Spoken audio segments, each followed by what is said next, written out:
माझ्यावर आतापर्यंत जवळपास 26 केसेस झाले.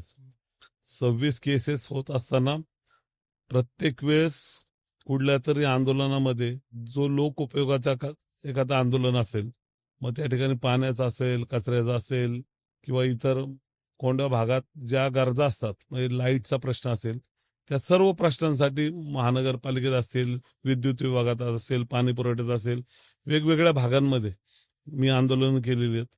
आंदोलन केल्याच्या नंतर ते गुन्हे दाखल होतातच 100%. आणि गुन्हे दाखल झाल्याच्या नंतर बऱ्याच वेळा मन असे म्हणलं तर थोडंसं प्रशासनामध्ये वचक सुद्धा त्या पद्धतीचं आहे. त्यामुळे बऱ्याच वेळा प्रश्न पण ताबडतोब सुटतात. पण महानगरपालिकेचे काही अधिकारी हे गेंड्याच्या कातडीचे असतात.